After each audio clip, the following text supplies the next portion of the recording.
feel like I'm getting hammered. Caitlin Clark has battled elite defenders ever since entering the WNBA, but many fans believe her toughest opponent has been inconsistent officiating. From missed foul calls to quick technical fouls, critics argue that the whistles surrounding Clark have raised more questions than answers. Every time she steps onto the court, the arena buzzes with excitement as fans expect jaw-dropping three-pointers and highlight-worthy passes. Instead, many games have become dominated by controversial calls that leave both spectators and analysts frustrated. Rather than focusing solely on the competition, Clark often finds herself dealing with officiating decisions that spark loud reactions from the crowd. During one game, with Indiana holding an 11-point lead and 5:48 left in the second quarter, another questionable sequence unfolded. Were these simply human errors, or was a troubling pattern beginning to emerge? Today, we're counting down 10 of the most controversial officiating moments involving Caitlin Clark, and when we reach number 7, you'll understand why so many people have questioned the consistency of these calls. In support often finds itself turning against the officials, booing decisions that make absolutely no sense. Indiana leads by 11 with 5:48 remaining in the second. The atmosphere was intense from the opening tip, with every possession carrying extra weight. All eyes were locked on Caitlin Clark as the league's biggest rising star prepared for another highly anticipated performance. Most ridiculous no calls in recent memory. It was September 22nd, the start of the playoffs.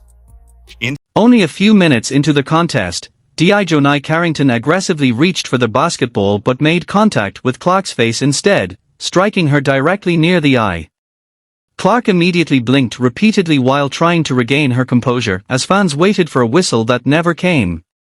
Thrilling showdown, but instead, fans were treated to one of the most egregious officiating blunders of the season.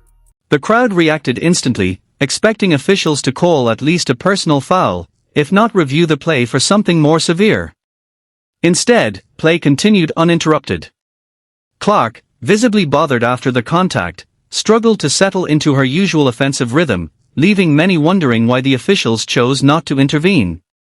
Pass by Carrington, finds Boston. Clark gets hit in the face by Carrington and is down. Was this simply an example of physical basketball, or did it highlight a larger issue regarding how Clark was being officiated? Regardless of the interpretation, many observers came away believing she wasn't receiving the benefit of the doubt that many star players often earn. Characteristic 1 for 9 from the field, including 0 for 6 from beyond the arc. A nasty bruise started to form around her eye, a physical reminder of yet another missed call. Throughout the night, Clark continued to absorb heavy contact. She was bumped, grabbed, and knocked off balance on multiple possessions, yet the whistle frequently stayed silent. Fans questioned why so many physical plays went uncalled while she was expected to keep playing through the contact. Still down after taking a shot following the pass to Boston. This was just the first of many moments that had people questioning what exactly the officials were doing. Despite the constant physical play, Clark refused to let the adversity affect her confidence. She quickly regrouped after every collision, returned to the action, and continued attacking with the same aggressive mindset. Her resilience became one of the biggest storylines of the night. Everyone else is seeing this angle. I'm calling her in, and I'm saying to her, I need answers. Fans erupted in outrage, taking to social media to demand accountability from the league. One furious viewer called it the worst officiated basketball game of all time, while another slammed the refereeing as an absolute embarrassment. But despite the mounting frustration from spectators, Caitlin Clark did what she does best, kept her focus, and continued battling. And the biased officiating didn't stop there. Another controversial moment arrived during Indiana's matchup against the Seattle Storm. With the game entering a crucial stretch, Clark energized the home crowd while standing near Seattle's bench, feeding off the electric atmosphere. Moments later, Skylar Diggins-Smith became involved in an incident that immediately grabbed everyone's attention. Take a look at this moment when Marina Mabrey aggressively defended Clark as she attempted her first postseason bucket. Clark trying to get around Mabrey. Clark to the rim, reverses it home through the contact. Even the game's commentators couldn't ignore the excessive contact, calling attention to the blatant fouls. But the referees? Completely indifferent. Clark, however, didn't let the missed calls define her. She found other ways to contribute, proving yet again why she's one of the toughest competitors in the league. But this wasn't just about one game. It was a glaring example of how officiating can shape outcomes and, more importantly, put players at risk. Then came another moment of shocking physicality that left fans questioning the boundaries between aggressive defense and outright dangerous play. This time, it was a matchup against the Connecticut Sun on August 28th. Everything seemed normal. As Clark celebrated the moment, Diggin Smith appeared to make forceful contact from behind, sending Clark off balance with a noticeable shoulder bump. Fans inside the arena immediately voiced their frustration as they anticipated a whistle, but officials allowed play to continue without calling a foul or issuing a warning.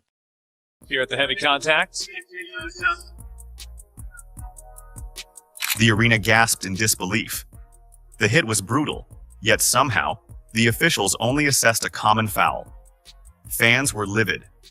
"That's not basketball," one person tweeted. Another described it as a cheap shot, leaning in with the shoulder. The overwhelming consensus? That was a flagrant foul, and the failure to call it as such only fueled concerns about the officiating. The reaction online was immediate. Basketball fans flooded social media questioning how the play escaped a foul call. Many argued that similar contact elsewhere on the floor would likely have resulted in an immediate whistle, fueling another wave of criticism toward the officiating. The game was a testament to her mental toughness. Despite the blows, Clark continued making an impact, proving why she's one of the most determined athletes in the league. Therefore, Alyssa Thomas. Yeah, they're not going to look at this.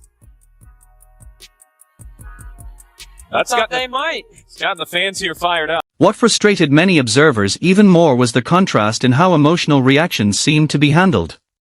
While Clark's celebrations or visible frustration often resulted in warnings or technical fouls, opponents appeared to receive far more leeway during physical confrontations.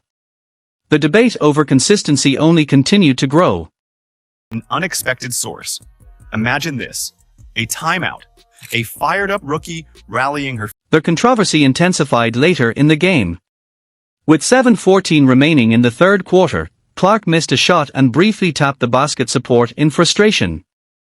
Almost instantly, an official blew their whistle and assessed her a technical foul. The decision reignited debate among fans, many of whom questioned whether the punishment truly fit the action and whether similar moments involving other players had been handled the same way.